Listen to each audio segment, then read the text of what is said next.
Sairam, everyone. Welcome to episode 18 of our Gita Vaini series, which we have entitled From Work to Inspired Work, a Paradigm Shift. But before that, let's do our prayers. Om. Om. Om.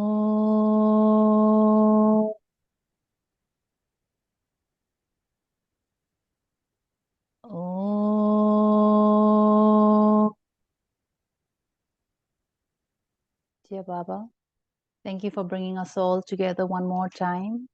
We are here today discussing karma, or more specifically karma yoga or inspired work. Please be our thoughts, our words, our actions, our feelings, and our understanding, and help us understand this topic of karma yoga or inspired work better so that we are able to apply it in our daily lives. Jai Sai Ram. Sai Ram again.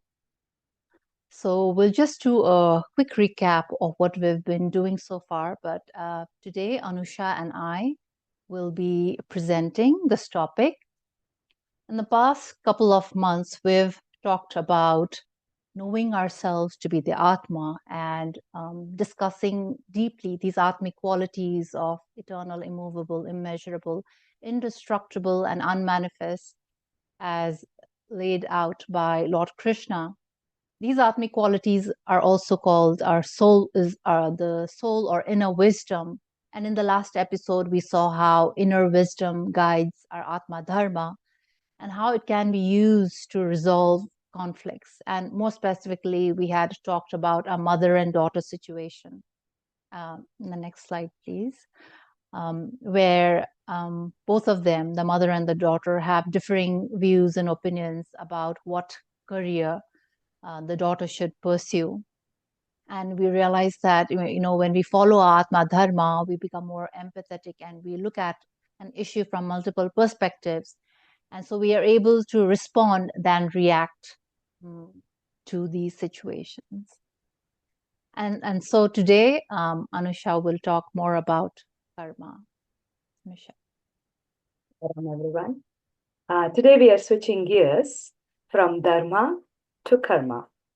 We are going to the execution aspect of how we have learned about the Atma Dharma, what we are supposed to do. So if this dharma is the moral compass that tells us what to do, the action as well as the consequence of that results in the karma. So we all know that we have been taken this birth to execute our own duties, our own karma. Everything that we do constitutes as work, and everybody has some predestined work that we are required to do, whether we like it or not. And we continue to do it day in and day out. We continue to execute that work. But today, we are going to explore much more deeply into how to transform this work that we are doing into inspirational work. How can we do everything in an inspired way, guided by that moral compass, staying in touch with our Atmic qualities and following our Atma Dharma? So we hope at the end of this session, you have some takeaway tools that will guide all of us to convert anything and everything that we do, every work that we do, into inspired work. That would be the goal for today. So let us go back to our source, which is Bhagavad Gita. We have been exploring, we are still in chapter 2, going into a deep dive into every line, every word of it. Just to spice things up, we have come up with a slightly modified version. We are going to be focusing on 4 focus verses from chapter 2 that we are going to explore deeply. But rather than just reading and highlighting the meaning, we are actually going to apply the meaning of the verse into a practical situation.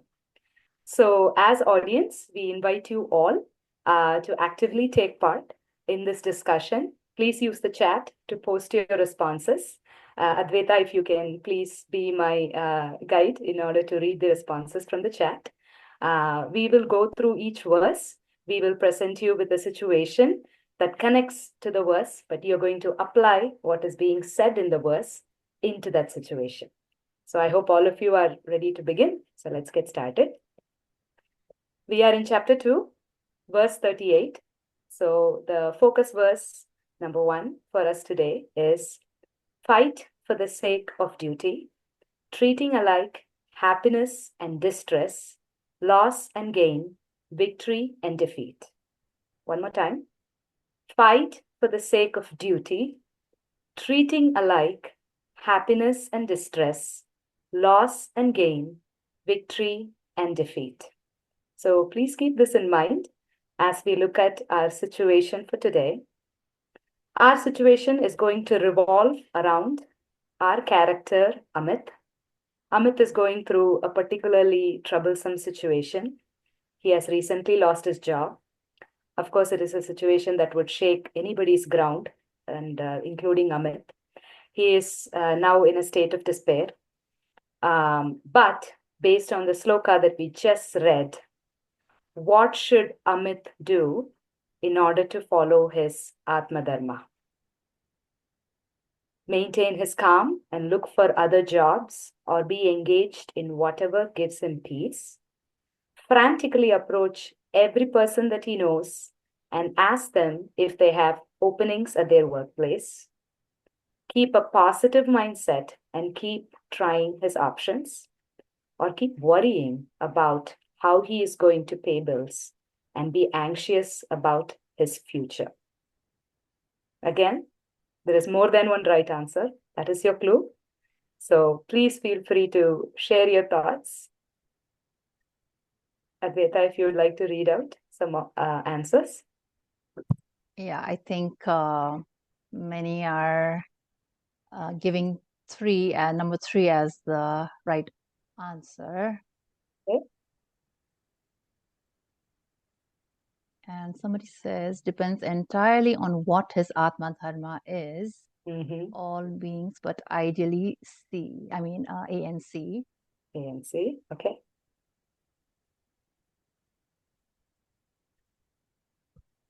Perfect. That was not a trick question at all. Definitely A and C. It directly translates from the verse to the meaning. He should definitely maintain his calm, keep a positive mindset, keep trying his options. All absolutely true. We know what to do, but now we come to the challenge part of it. That is also the goal of the session, to understand what are our barriers. What are some things that stop us from executing that Atma Dharma, right? So, what do you think, Advaita? In this case, what is the tool that you think we should take away? I think it would be equanimity, though, I mean, it's sometimes you are able to maintain that inner balance, right? But then I realize it's not as easy as just saying it, right? But then the moments when we are not able to maintain this state of equilibrium, I think these are just the pointers that help us realize, oh, we need to do more sadhana. In my case, it is meditation and prayers and sitting in that silence or that space of awareness. It could be something different for others. And I think that it is in these tiny moments that if we start practicing equanimity, that helps us be prepared for maybe the bigger issues. But then again, I don't think it means, having an indifferent attitude and saying, oh, well, I don't care, even though you're hurt inside. But rather it is that attitude of being unaffected by the surroundings around us. Absolutely. That's it. I like the 2 points that you raised. How equanimity, oh boy, I really struggle with that. We get immediately influenced by the situation and our mind tricks us into, going either way. But what you said is absolutely true. It needs to be a daily practice that we are choosing, not the environment control our emotions. But more than anything, I think that state of equanimity almost gives us the clarity to think. The more, we detach and kind of stay, in a calm, which is not easy at all, small steps. But the better we are able to, analyze the situation and kind of think about, okay, what's next? In this case, Amit really needs to think, okay, what's next for me? What do I need to do? But that clarity can be gained, I feel, only if we get to that state of equanimity. And certainly, equanimity does not mean that not care attitude, but rather than, choosing not to react. So I think that's how I think of it too. Thank you for sharing. So, Uncle, we would like to invite you to share your thoughts for this one. Fight for the sake of duty, treating alike happiness and distress, loss and gain, victory and defeat. Why is this hard? Why is equanimity hard to practice? Sairam, thank you so much. It was so nice to see the topic flowing in a beautiful manner. Look, see, the whole idea is that when you fight for the sake of duty, treating alike happiness and distress, means that individual who's participating in that work, suddenly you look left, you look right, you're not really so bothered about what is the outcome of the results. You're just so anchored in that work and it's so absorbed in that work. When you see actually a person who's doing all those amazing work at the battleground, operation theater, you see, unless you can get absorbed into work, you'll find you will get always agitated and restless. So whenever you go to work, when you sit in the office, when you do your work, if you're just like when you look at the clock and suddenly you see 5 o'clock, oh, we have time to go back. Then it's. But if you keep on looking every 20 minutes, why the clock is not moving, and then you say, oh, maybe the battery we need to change because it's a old clock. Then you're a clock watcher and you know you're not enjoying the work. That's why it is very critical and important to discover this. So there's a very strong difference between karma and karma yoga. That means to say work and work to unify yourself with the objective work itself. And that only way you can do that is to move beyond happiness and distress, loss and gain. But the whole trouble is the world makes you think that you need to do this. That is the problem. That's why the world conditions us to think it's like that. But really, if we orientate ourselves right from very start to enjoy whatever you do, it will be you won't need to take a break from work. Actually, the work itself is a break. That's why many people enjoy work to the fullest. Even when they retire, they still enjoy. That's how to live in this world in an inspired manner. Makes sense? Yeah, absolutely. Thanks, Uncle. So somebody just said, equanimity is the outcome. Would you agree? Outcome of the process. They don't practice equanimity, but it's like an outcome of a process. What Now, would you say to that? initially, while you practice the spiritual disciplines, it is for the purposes to achieve that. For example, when you go and do service, selfless service, is there any result that you're hoping? No. Are you doing for recognition? No. Are you doing for profit? No. Are you doing for name? No. So when the service activities that you do is to orientate you to move away from selfishness to selflessness. So once you move into the selfless zone, then you automatically experience a certain element of equanimity and peace. This is why people, when they do selfless work, they always come back happy and joyful. Now, if that is just an orientation program, orientation ground, we need to apply the same principle in our working field also. So when you go and work in an office, when you work in any other place, if you can apply the same attitude, then it is equanimity. You experience the joy, you experience this without getting disturbed. So it is a training that you do. It's like developing a certain element of muscles. Then that can only be developed if you continue going to the gym and develop the muscles. So the whole idea of a spiritual discipline is to achieve this status so that you can enjoy life till we die. We don't really, everything that you do will be so enjoyable. And life is to be enjoyed. That's how Omar Khayyam said, the tear glands are given to us only for the purposes of shedding tears of bliss and happiness. But we shed tears for everything else except for peace and bliss. We shed tears for anger, hatred. But this is what the tear glands is for. And it can only be achieved if we orientate ourselves to a lifestyle that is demanded by the scriptures. Thank you. We'll move to our next focus verse, chapter 2, verse 47. Never consider yourself to be the cause of the results of your activities, nor be attached to inaction.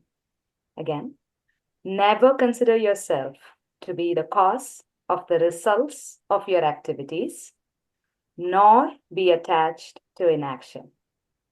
So let's go ahead and see. Amit is definitely still out of his job, but now he's exploring his next course of action. What should he do? Make a list of all the people at work who could have been responsible for his loss of job and plan a revenge. Blame himself for a poor performance and believe that he is not good enough to apply to any other job. Continuously keep thinking of what went wrong and go into a why me state and do nothing about it. Believe that neither praise or blame belong to him and continue looking for jobs to the best of his ability. Do not take anything personally, since there could be so many reasons for the layoff. So go ahead, put your response in. Again, there's definitely more than one right answer. We have answers coming in. Excellent. We have an enthusiastic group today. And it is DNE. Hey, awesome. You guys are pros. Again, not a trick question at all. But there are two aspects in this verse, right? One talks about you are never responsible for the outcome. The second part, but don't resort to inaction. So there are two aspects to it. The second part, the first part is fairly straightforward. I do have a question related to that, which I hope Uncle will address in a moment. But the second part, which is not be attached to inaction. This is what caught my attention more importantly, because many times I will speak for myself.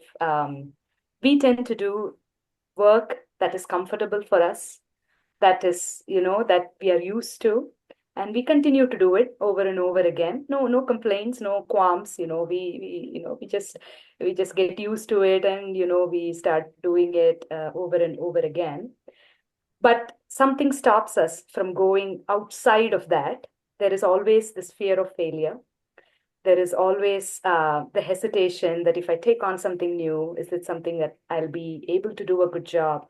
There might be some past guilt, some past resentment that also pulls us, from trying anything new. We get comfortable, right?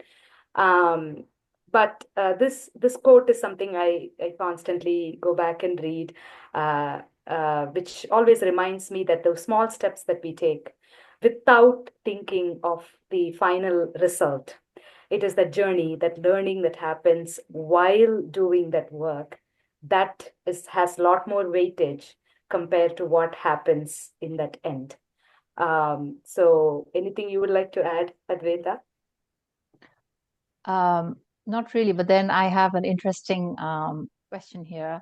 So one of our regular viewers, participants, she says, like, I have to confess it's easy to answer now, but when we are in the situation, I'll oscillate between C and B and even A.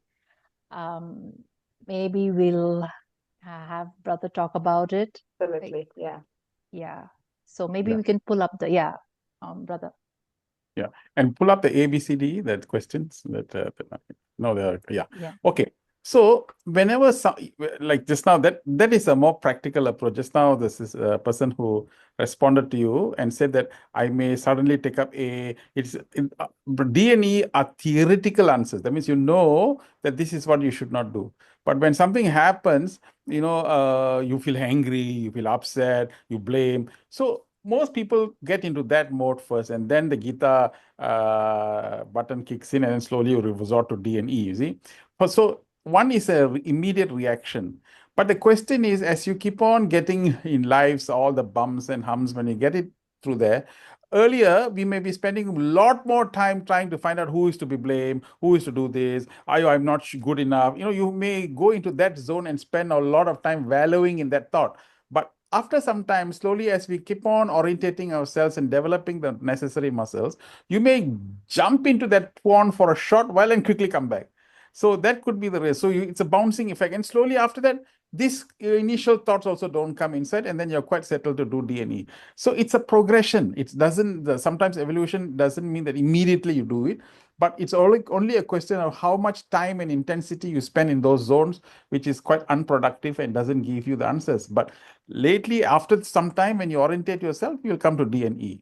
So this is what this method of moving ourselves to D&E becomes more obvious.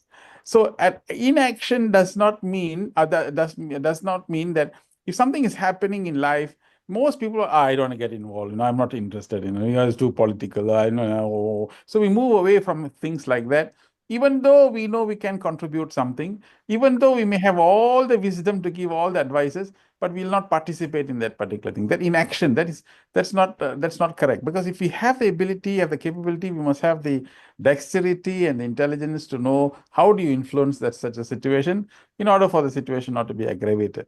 But while doing so, you're not bothered about the results, and you not care about the horse loss and gain, but you're just contributing it as you're passing by. That's the attitude that you should have. So it's not about standing at the side.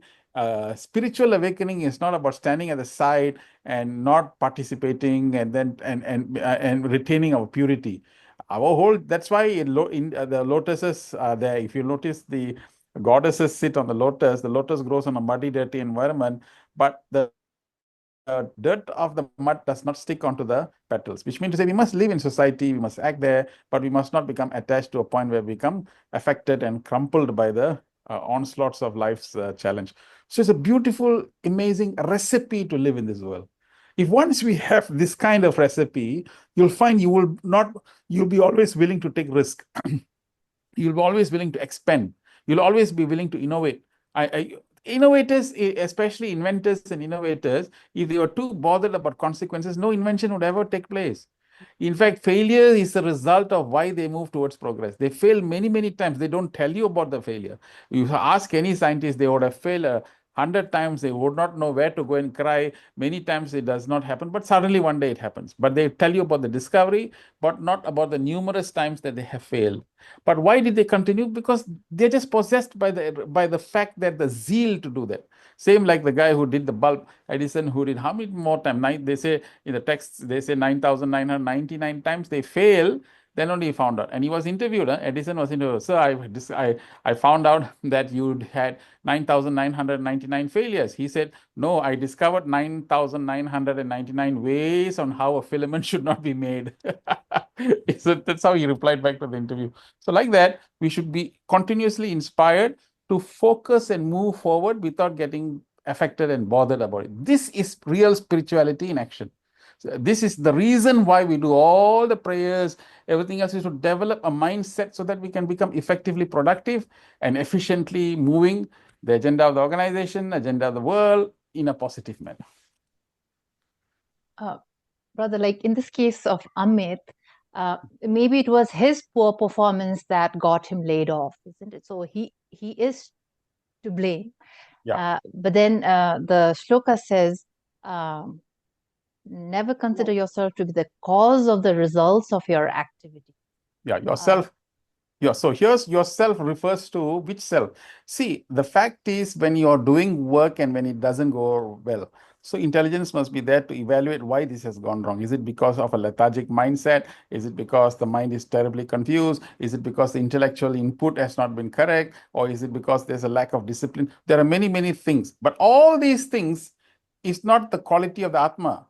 So the fact is that Atma is not responsible for the results of the activities. Your own, that's why when we initially did this Gita, you find that we separated body, mind, intellect, and Atma. The three components of the human personality is what 90% of us always get associated with. But the fourth component, the Atma, is what we are now invoking. Then we went very deeply describing the qualities of the Atma. And when we get associated with that Atma, you find that it rubs onto you, indestructible, eternal, immutable. So those qualities are never going to be tainted or contaminated. So Amit, if he identifies with his mind, he will be very dejected. If he goes and identifies himself with the intellect, he will be very confused. But if he knows that, hey, I am this Atma, I have this quality, I have this ability, so I can rise up. That becomes inspiration. So when he looks at his life in his inspiration, yes, I failed this way, but there are better ways of doing it. Then he bounces back. So the Atma is never the result of activities. Atma becomes a fountain, a bed of inspirational source of energy that gives you the ability to push your boundaries one more step higher. That's the way to balance and calibrate our activities, our life together. That's nice. Thank you so much. So maybe we can move to the next slide. Okay. So the next shloka says, freeing yourself from dualities, eternally fixed in truth, and without concern for material gain and safety, be situated in the self. Again, freeing yourself from dualities, eternally fixed in truth, and without concern for material gain and safety, be situated in the self. Next slide, please. So, in what spirit should Amit continue his journey? With reference to the sloka that we just read. A, know this is a temporary phase. B, trust in his true nature or the Atma. C, believe all is happening for the best. And D, all of the above. And I already see the answers. Yes. This again, I Thank you. feel like how Uncle said, it is definitely a progression. I don't think we immediately jump into, or believing everything for the best. But it is definitely, it takes one day at a time, we have to overcome those levels and those barriers in order to get to the state of feeling optimistic and saying, okay, what is the new thing that I can try today? If yesterday is yesterday, today is a new day. Definitely. Let's move on. Yeah. If a baby in the womb decided, I'm so comfortable here, there's food, nourishment coming, oxygen is coming, I'm so cushioned, I don't want to ever come out do you think any baby will be born?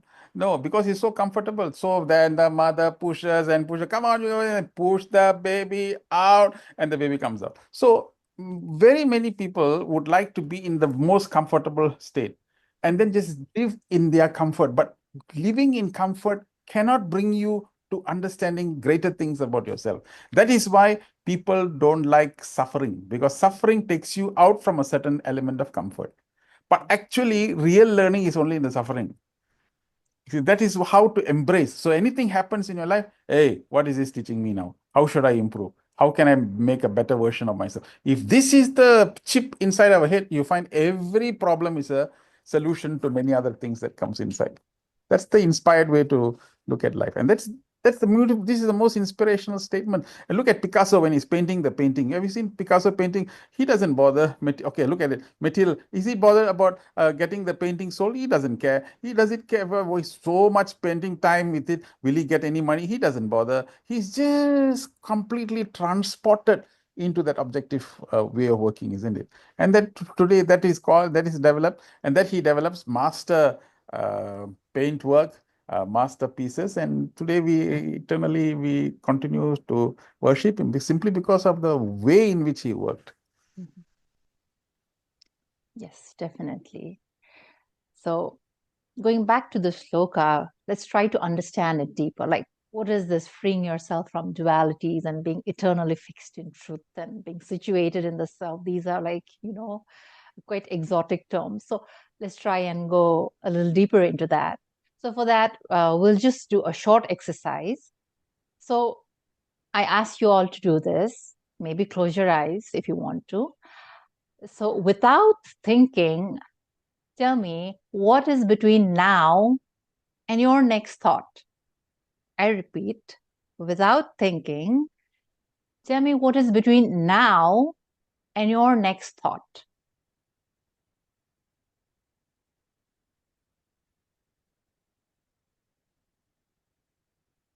And I love the answers so far. Watch like a cat, absolutely. Emptiness, nothingness. Yes. Few more answers. Silence. Nothing. Any more answers? Breath, alertness. Wonderful. Yes, everybody got the right answer. But then this emptiness or this nothingness, there is nothing empty in it because there is an element of awareness in it, like as Brother Sanjeev said, alertness, right? That awareness has been with us since time immemorial, and it's always going to be with us. And it is this awareness, this aware blankness, this aware silence, right? It is what the spiritual teachers call awareness. It is the Atma. Some people call it God. Some people call Swami. Some call it presence, being.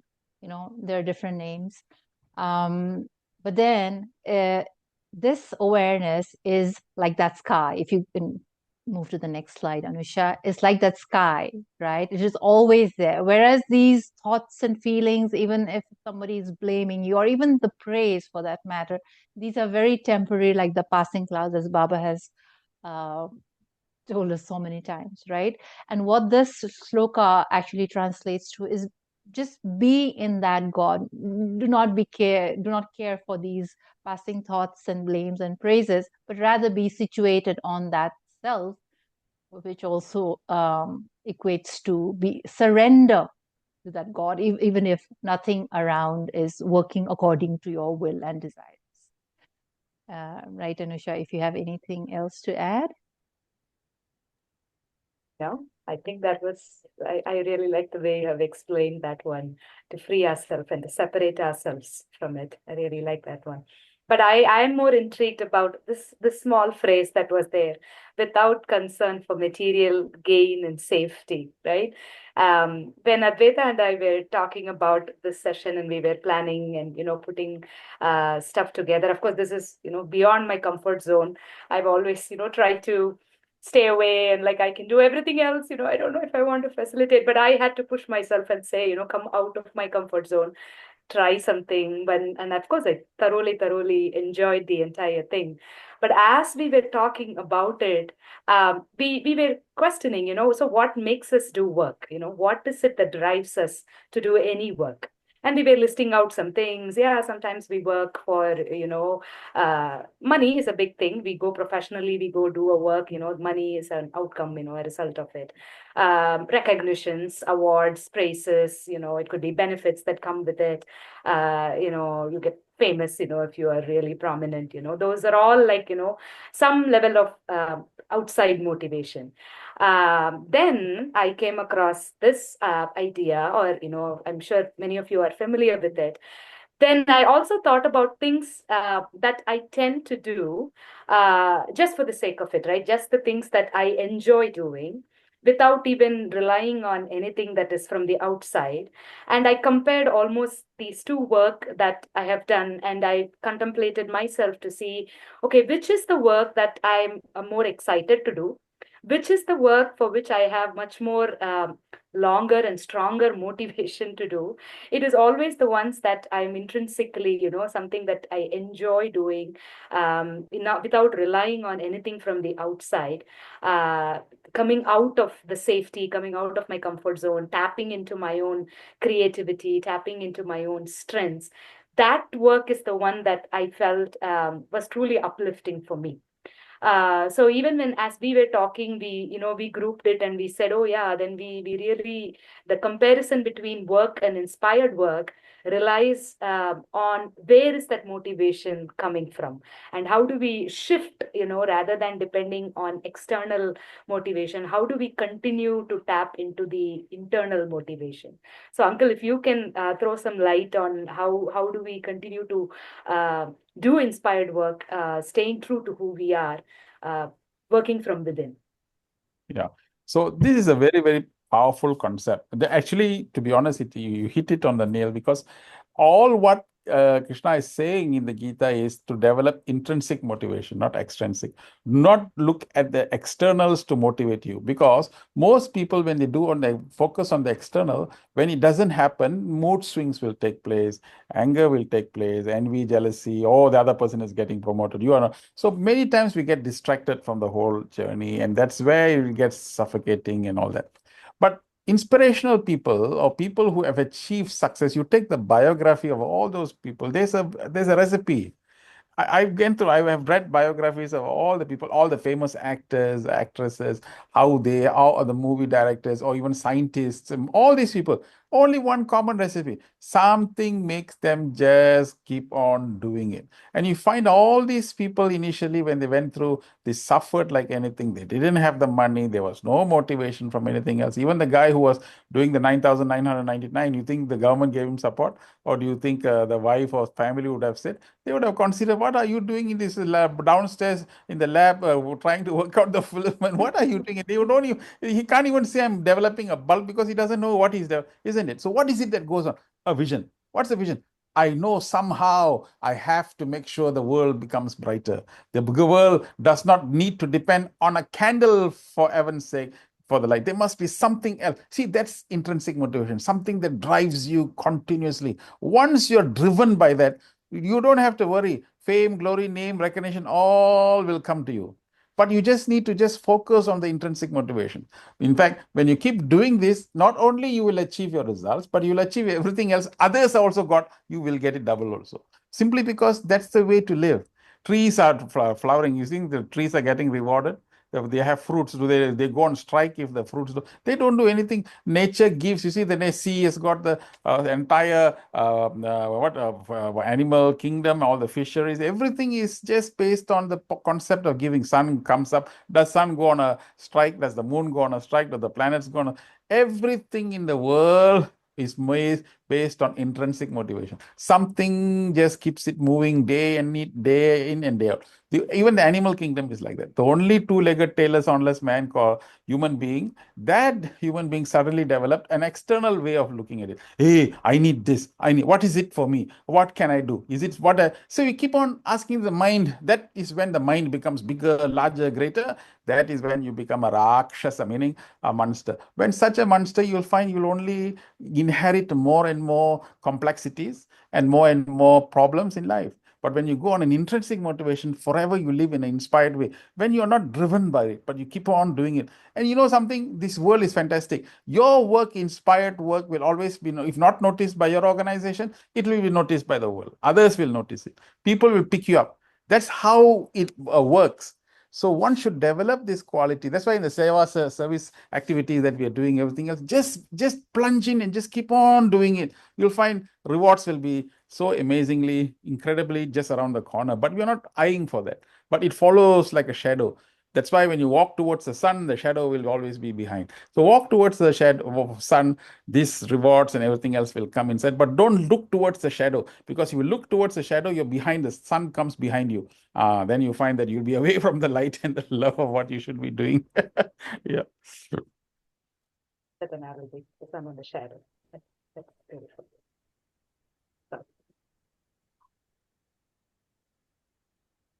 Now, the last focus verse for today, chapter 2, verse 48. Be steadfast in the performance of your duty, O Arjuna, abandoning attachment to success and failure. Be steadfast in the performance of your duty, O Arjuna, abandoning attachment to success and failure. So we talked about success and failure. We did talk about the equanimity part. We want to focus on the first idea, which is being steadfast in our performance. So Amit is now on his way, in his way to his progressing in the right direction. Now he's taking on some affirmations for him to, lead him on to that right path, towards where he needs to go next. So these are some affirmations that he's saying. The task for you is to connect to the Atmic principles, to the Atmic qualities that we've been, repeating over and over again. So at this point, we should be able to connect them very easily. So let's see. The first affirmation he's saying is, I am filled with limitless potential. So which Atmic quality is he referring to? Go ahead, take your guess. Is it indestructible, unmanifest, immovable, immeasurable, or eternal? I am filled with limitless potential. I would say this is tricky. Answer so far say D. Okay.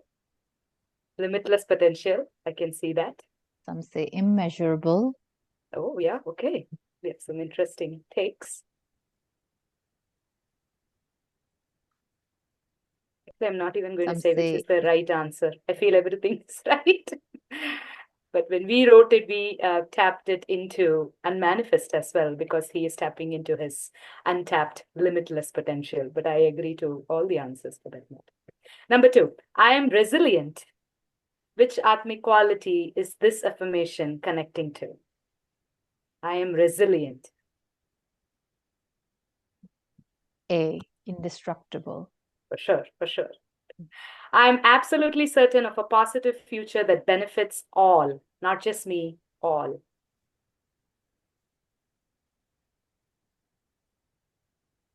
Many think eternal. Eternal. Some think unmanifest. Sure, yeah, because it's future, right? So definitely. Awesome. And I accept this situation with utmost humility. I'm accepting the way things are with utmost humility.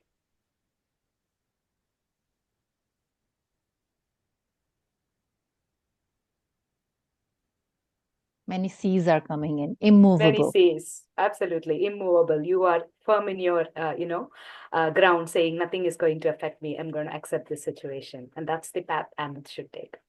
I quickly want to share a little, very tiny story that I recently heard about these amazing lunch ladies. So this was during COVID times. Of course, the entire world had shut down, including schools and all educational institutions. And many of you might know that many children rely on school lunches, and that could be the only meal they get. So that's why we have free and reduced lunches and other opportunities at schools. So when COVID happened, of course, the lunch ladies were still there in order to prepare those lunches for the students. And there was this group of lunch ladies who did not stop there. They then went on, in order to make this food available to the students, they went on to set up stalls all around the town and make sure this is being delivered, and this reaches the students who need to. Their work technically ended with making those lunches, right? That's all they had to do. Their job was just that. But what made it inspiring, at least from my angle, was that they were fearless. They said, I need to go beyond what I'm doing. I need to make sure I'm spreading that positivity and making sure this food reaches who it needs to. They did not worry about any praise or blame that came with it. They said, I'm going to set my mind and I'm going to do it. They were steadfast. They had that one pointed focus that my job is to get this food to whoever needs it. So anything that we consider, in this case, a mundane job, they made that mundane job, that regular work, into inspired work, because they connected to their Atmic qualities, and they delivered, and they, executed with such level, with love and dedication. So we wanted to share that tiny incident with you, and we hope that inspires you all as well. So as we come to the end to this particular, session, this is kind of the checklist that we want you all to keep in mind as we go into the next phase, which is going to be our breakout. Any work that we do, if we can ask these questions in order to make ourselves, centered, and make sure that this is something that we do it with the knowledge that I am operating it from the Atmic level. We hope these guiding questions help you. Is the work that I'm doing benefiting many, not just me, but many, for now as well as the future? This is where the eternal aspect connects to it. Am I grounded and firm in the work that I'm doing, believing in its true intention and purpose, that I know that why I'm doing this job, that I'm always going back to that why and making sure I connect to it? Do I have the strength, dedication, and patience to complete this work to the fullest of this ability, that I trust in that immeasurable strength that I have in myself? Am I motivated to do this work no matter the result or consequences? That is nothing going to affect me. That is indestructible aspect. And finally, is the work that I'm doing pulling out the best out of me, best creative aspect out of me, best the hidden interest that I have, hidden strengths that I have? Uncle, would you like to add anything as a summary? No, no, I do not know how to add to perfection. It's all beautiful, very nice. And I think if you just keep on having these questions running in your mind all the time, whenever you do anything, this will keep us on the inspirational zone. Yeah. Thank you. So now we also want you to take a minute. Advaita, you want us to lead us through this quick reflection? Sure. You can just think about a time in your life where you felt you did an inspiring work. Maybe take a minute or so to just think about that time. And then again, go back to those 5 baskets, and then just see if that work could be fit into these baskets. We can just do that now. And, I don't know, in interest of time, should we just move on and let this be the homework or something? We can do that. Okay. Do you want to give an intro to the video and what we are going to do after? Sure. So we have a scenario here where Sai Datta is having some issues at work. Let's see what she's going through.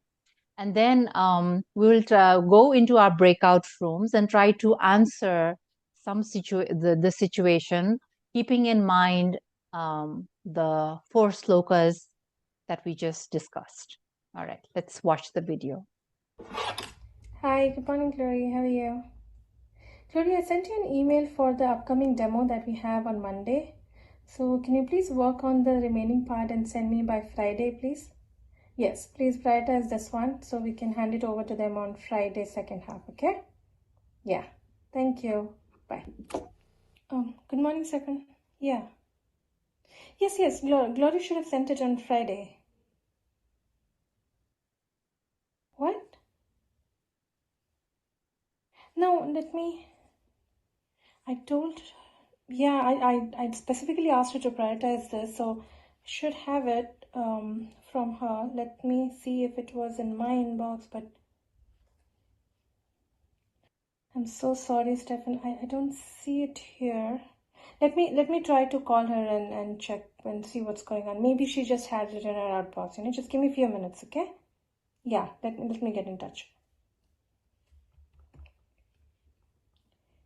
Hey, Glory. Glory, where's the email? I don't see it. Come on, you could have clarified this before. You had time. This is not acceptable, Glory. Now, okay, let me talk to Stefan again and see what we can do about this. This is happening too often now, Glory. This is not acceptable. I'll talk to you later. Bye. Hey, hi. I hope you're having a better day than mine. You remember that girl Glory I was telling you about? Yeah. It's been 2 years she has joined our team, and I still see no sense of ownership. I mean, how can you be this irresponsible? I assigned her something on Wednesday which was supposed to be delivered on Friday, and I don't see any questions, any updates, any email from her. I mean, I can't babysit my colleagues, right? You're not in school. You're supposed to do this proactively. And because of her, I get this long email from my manager. I don't know, maybe I should, knowing her, maybe I should have seen the emails on Friday again and asked for an update.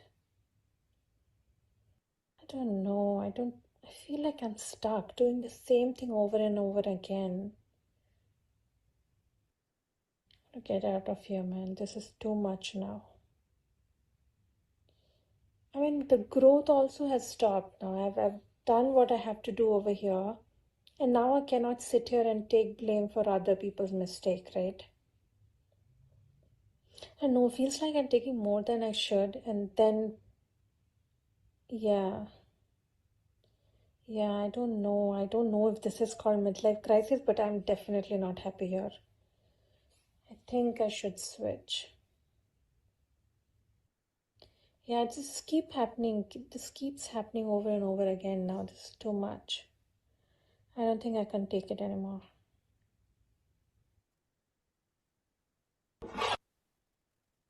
All right. Now let's go to our breakout rooms. And Anusha? Are we ready for breakout? Yeah. Saidata?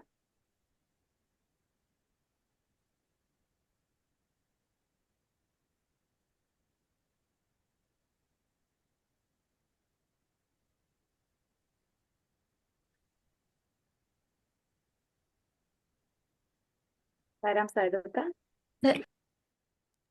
So, Anusha, I didn't have the access for, I was checking in on that. I didn't have the access to Okay, assign in the, Okay, no problem. yeah, I think somebody else has assigned it already.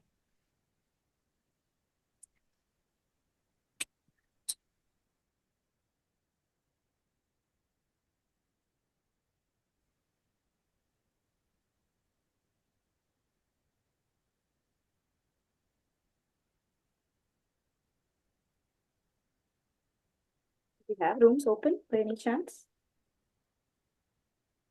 Anisha, I will create it now. Okay, thanks, Auntie. Now I got the access for it. Okay, Saidata, you can do it if you want. Yeah.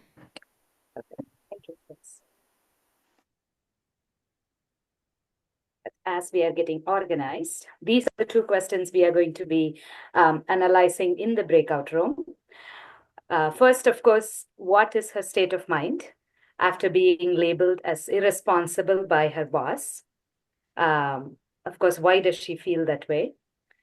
The crux of the discussion, we are going to focus on how can Saidata reorganize herself following the verses of Bhagavad Gita, making sure we apply those tools that we gather through our discussion today. How do we approach this situation? So we hope all of you have a productive discussion. We will come back in about 15 to 20 minutes so we can have an effective summary and then we'll have a meaningful close. Thank you. Sairam, hang tight. Can I open the room? Yes, please. Thank you.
So should we quickly just do a summary of few of the breakout rooms? I don't think we have time for all. Any big ideas? We could do 1 minute per room. We had only 4 rooms. Room 1. Was I in room Advait, one? yes, Okay. I think you Okay. were in room 1, Advait. Okay. Yeah, I think we talked about coming back to that level of equanimity and all. It's not an easy process and all. We were at different levels. Some of us were struggling to find answers, like, because it's not easy. Well, some of us said, like, we come, how do we come? It's easy. Like, you just have to come back to that place of equanimity. But then I think it took a little bit of guiding to say that, you need actually coming out of the box and taking that extra effort to help Glory, uh, you know, um, just maybe going out for a coffee with her and just asking her if she has any problems, and maybe helping her would avoid maybe these kinds of things in future, and I think that extra effort is what makes the work inspirational in spite of all the chaos around. Room 2. We were in room 2, and honestly, most of us are still waiting for a good answer to handle the situation. We're still having problems with it, but the two good things that came out was first part, yes, like trying to look at the bigger picture, keeping our eyes at the goal and not just the current task, and try to differentiate between the task and yourself, that part. But for the most part of it, like many of us also shared, it's a very relatable situation, and all of us are still waiting for an ideal answer or ideal thing to do to get out of this. Sairam. Thank you. Room 3. You believe it was Manohari's room? Or no? I Okay. thought 4, but Room 3 was yours, room 4 Anusha, was. yours was room 3. Oh, we are room 3. Okay. Shivani, would you like to summarize?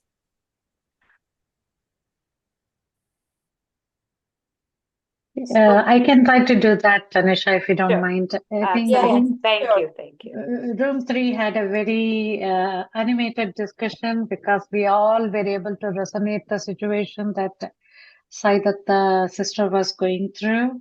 So we were also able to decipher what can be done differently, keeping the karma yoga principles that we talked about, where we can take action and not being inaction and not to blame it on ourselves, and also for the both the keeping in the corrective and preventative action, as well as not taking this entirely blaming it on oneself, and what things we can do to improve and to remain steadfast in our belief and in our ability to tackle this while not getting perturbed with the situations that we need to go through. So I thought we had a good conversation within our group. Anusha sister, please feel free to add anything else I may have missed. I think we also touched on accountability, owning up and moving on. Yeah, Thank correct. you. Go ahead, Manohari. Thank you, Vidya. Yeah, I think I have the same, some of the points, like being calm is like taking that doership, also letting go of that praise, or not to waste energy in thinking of the negative things, rather put like, okay, now what can be done or how. Oh, and also troubleshooting to the actual root cause and checking the faults within instead of blaming, not to avoid blame, and see how help can be done and how I can do a much better job in that way. And then why should that fear, it, because it drains energy, and also everything is happening for the good, and efforts is all that we own. Result can be anything, but the process is a growing experience and all. So, and then giving up that doership as well here, because or doing is what we can do, but giving up maybe the attachment to the result. And then what thoughts should she firmly believe in, like this doubts kick in, right? So always check your thoughts come, but always check the thoughts and go within to the your conscience. And then double give a an opportunity that where she did well. so that the doubts wouldn't come out. Like, okay, I can do this.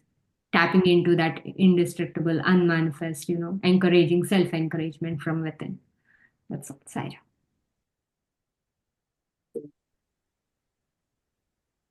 So, Uncle, is there anything that you would like to add and give Yeah. us our Okay, homework? so very nice. I think I went into all the workshops. I was really impressed with so many ideas that came by. So the group one, do you have a burning question to ask that you found answers difficult to get or something like that? Group one. I, I I think we are still struggling to come back to that place of equanimity, and you are asking to do one more task that is like a motivational change the karma into karma yoga while we are still struggling to come back to that place of equanimity. Does this happen side by side, or first you improve yourself and then take the second step, or how Okay. does this happen?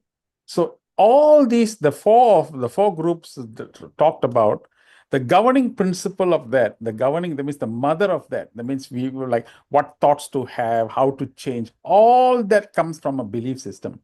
If you have a belief system that supports what you are thinking, thoughts are just supporting your belief system. So you must have a belief system. So a belief system is, for example, the belief system is the principle. Swami said, only in peace can intelligence be developed. Only in Shanti can Buddhi be developed. Simple as that. So how do you get peace? Peace can only be got from attaining a certain level of equanimity. And in equanimity, what happens? Lighthouse of intelligence develops. When the lighthouse of intelligence develops, that's when you make good decisions, you make good thoughts, you have good ability to see things. But if you're not equanimous, what will happen is you may compromise on your intelligent ability, and so therefore your decision-making capacity will be compromised. Therefore, your productivity will be lost, your profit will be lost. Equanimity is not like a spiritual thing that we want to say you must be equanimous, therefore you follow is difficult. No, it's actually a prerequisite in order for us to make intelligent decisions for the sake of the organization. That's why Baba said, only in Shanti can Buddhi be developed. If you're not having agitated mind, a restless mind, affected mind, biased mind, Buddhi cannot be developed, intelligence can never be developed. So therefore, this is not supposed to be of work. Inspired work is that, hey, if I have a problem, how do I get a solution? I can only get a solution if I develop my intelligence. How can my intelligence be developed? Only if I have the equanimity. Then I think of the solution, then I work myself towards finding a solution. I'm in inspired state. See, I'm not affected by the outcome. But when I'm compromised on my equanimity, I will always be having problems in finding the right solution. Think. This is not like, that's why many people always consider spirituality, oh, I must read this, I must know this. No, this is the way in which we can have very high productivity and efficiency for our organization without getting affected. So it's a prerequisite. So in order for us to develop that aspect, by practice, initially when certain things are said by somebody said something like that, then I will be gently be affected, agitated, but I have my belief system. Hey, only in my equanimity, only in my peace, my intelligence. So what is it that I should now be thinking? You see, that thought comes inside. You see, the thought is supporting me. The thinking is supporting me. Then I slowly start to equilibrate myself and come to that state. Then if you come to this state, what happens is the second belief system is what Saidata's that experience that she talked about, that video, is that, hey, everything that happens in this world, the universe is my university. So why is this happening in my zone is because I need to learn something.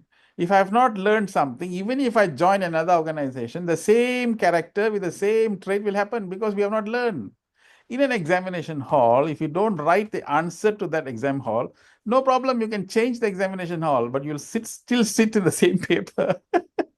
So the point of the story is, in every examination, we must know how to answer. So if you have a candidate there, now work, this is work. Oh, this is normal work. I go to work, I came back, this person is not, I told this person, and he doesn't even listen to me. 2 years he's been working. I'm fed up, I'm this and that. Okay, this is what is called work. Inspired work is, when I see this character with me, why are you coming into my organization? Why am I coming into you? Why is it that you, oh, I don't want to find out what's your weakness. I find out what is my strength in my communicating to you so that you can transform. Now, for that to establish, Baba said, come experiment me, experience me, then accept me. It's one of the most amazing formulas to transform people. If you do not have the experience, you can never change anybody. So where change can take place? Only relationship. In your workplace, most of the time is functional. He is in that function, I'm in this function. No, everybody functions without like actually, really speaking, that's why the AI robots are now replacing everybody else, because everybody else is functioning like robot. Then how? So of course AI will replace, because we are working like a linear left brain person. But if you are having heuristic, I'm going for lunch, can I take you for lunch? Let's go for lunch. And then you establish rapport, what is it that is challenge? How can I be? If I can change this character and make him a fantastic person, wow, it inspires me. I spend more time, I spend more energy, I spend more mentoring, I spend coaching, I do whatever it is, but he's slowly changing. And then he becomes so moved. No one has ever taught me these things. Thank you so much. He's moved. Your work become inspired work. Are you getting any rewards? No. Are you getting any recognition for this? No. Are you getting affected by this? No. Then why are you doing it? Because I just know that this individual has the capacity to do. Why? Because my belief system tells me what? My belief system tells me nobody in this world is bad, but they just don't know how to be good. Nobody in this world is bad, but everybody don't know how to become good. And guess what? I'm in this business of transformation. I go to the Sai Center, I do this. Then here is an examination that requires transformation. Then how come we are not applying the same principles that we have, our living in this world, help others to transform? That's what transformation work is all about. See, can you see? That means to say that it is a beauty. The world is so beautiful and so capable. When something comes to us, it just means the universe is telling us, hey, help this guy, help them to transform, help them to change, make them a better place. That's why they're coming to us. See, now I develop my see, can you see? I develop very strong belief systems that develop my thoughts so that I remain inspired. See, this is and then when I work, somebody gets promoted, get affected. I did all the work, and then that person got promoted. The belief system, hey, maybe he needs the promotion and he needs a salary. Never mind, let it happen. It's okay. I am just doing. So immediately you find a balance takes place in our system. We're okay. We don't have to be affected by envy or jealousy or anything like that.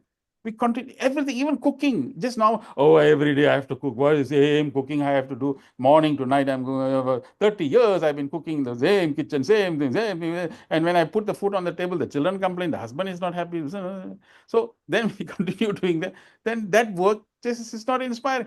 Inspired work is not about looking for something fantastic, great, brilliant, United Nation type of thing and then go. No, any work you do, can you turn it into inspiration work? That's the secret of this recipe, which means now when I cook, what do I cook? Hey, I am cooking for God. Wow. Then what is it? This is prasad. Ooh, who's your God? I see God in my children. I see God in my husband. So I serve the food in the best way because they are all Atma. And so I'm serving them Atma. When they take it and take it beautifully well, and if I nourish it and if I give a lot of love, you know what's happening? This food is going into their system. And what's going to happen? They're going to be nourished. And so what? Am I feeding 4 people? No, I am feeding 400 people. Why? Because these people can influence many, many people's lives. You see, every day if I have that belief system, I live in that inspired state. Oh, everything else. So children, oh, this child doesn't look after me. I tell everything that, so this is work. I what to do, brother. I have to wake up in the morning. The children, 5 children will tell me 10 different things. Oh, okay, this is work. Inspired work is then 5 children tell 10 different things. It's because they have at that stage of life in which they will demonstrate this. What does my children teach me? Teach me how to be patient. My children takes me to God because I have to develop more and more patience, more and more love. Through my children, I am driven to moksha and mukti. So by these different circumstances and situation, my children is no more work, it becomes inspired work. You see, everything becomes inspired. So I can go to what do I go to center? I do. I just manage the budgets. I manage as long as the center is okay, I'm all right. So I just manage. That is work. But if I go to the center and say I got 50 people, how do I transform the 50 people into something more beautiful? Yeah, how can I inspire them to do something bigger and something higher? How can I make my entire center become a iconic? So if I have that vision, it becomes inspired work. See, now in our place here, we are having a zone conference very soon. Not usual thing will take place, and everybody will come, everybody will speak, ha ha ha ho, everybody will say, clap, clap, clap their hands, and oh, how was the conference? Conference was good. But what's inspired work is we are inviting 100 NGOs, 100 non-governmental Muslims, everybody should come and experience and see the universality of it, and we are all talking about it. It's inspired. So extra effort is necessary. The show must be very good, excellent, but it inspires. It gives you a zest to do the kind of thing. This is what inspired work. Inspired work means every moment of your life, whatever you do, change the existing work into an inspired. Once you are inspirational and you move like that, you don't need to worry. There will be lots of people will follow you, because everybody likes to be inspired. And that's why masters are there, prophets are there, teachers are there, because they live an inspired life. Why? Not limited by the conditions of the world that imposes, where most people become victims to that, but inspired people become masters of circumstances. So this is what the teacher is trying to teach in the Bhagavad Gita. Is a recipe for life. It is not a philosophy. It is not an esoteric thought. It is not ideology. It is the way in which we should live. And by living such a life, it does move away from mere mundane, mechanical, robotic karma to karma yoga, inspired work. That yoga, that is union with God. What is union with God? Doesn't mean some essence. No, union with whatever that you do, become absorbed in that work and enjoy that work to the fullest. Enjoy the work to the fullest. And then when you finish the work, oh Lord, thank you so much for giving me an occasion, a work that absorbs me completely and totally in living in this world for a higher reason. Thank you for giving me all these funny characters into me, because all of them are teaching me patience and love. I need to invoke myself to get the right qualities so that I continue to inspire them. You see, I changed the whole ball game. I changed everything into the world in which I live for. Because one day I'm not going to be around. I'm going to die. You know what? All these characters will be there. All the problems will be there. So what are we doing? Are we solving the world's problem? No, I'm using the problem to find a solution inside. And this, my dear friends, is intrinsic motivation in reality. Once you develop this quality, it's inspired work. Makes sense? Absolutely. Yes. That was amazing. Yeah.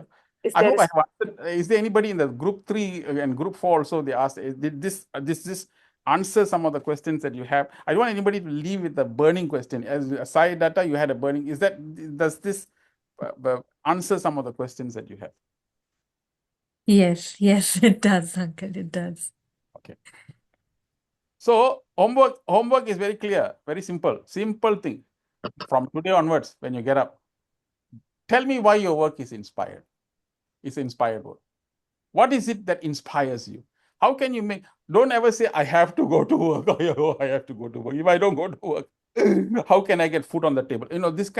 This is not the talk of an inspired work. Don't say, I have to do this. I have to do this. Always choose this word. What is it? I choose to do. I choose to do this.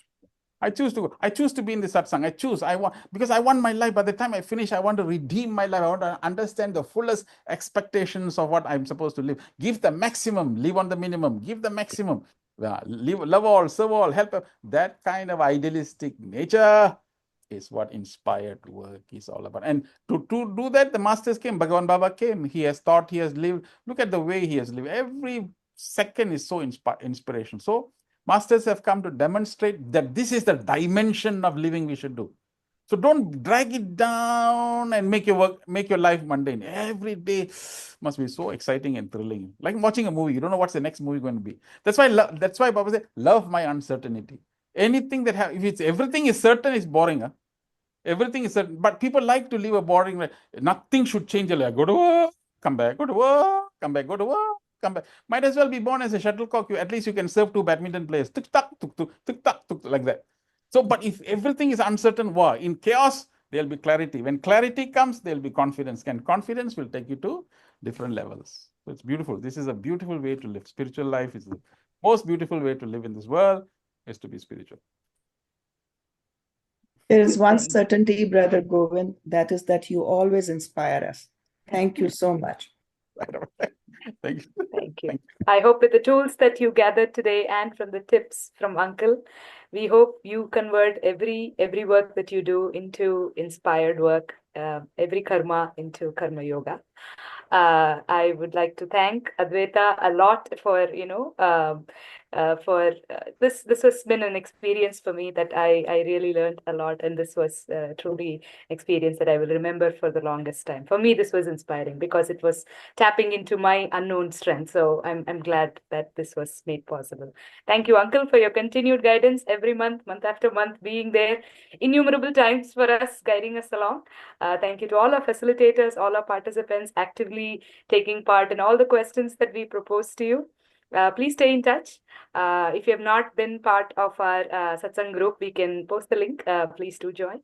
But we always meet the first Sunday of every month. Our next session is Sunday, June 1st. Please join us. If you've joined us for the first time, we hope you come back. If you've been joining us, please continue to come back. Sai Ram, Sai Ram. Advaita, do you want to do closing praise? Thank you. Let's just end with Om and Three Shantis. Om Shanti Shanti Shanti. Thank you all and Sai Ram.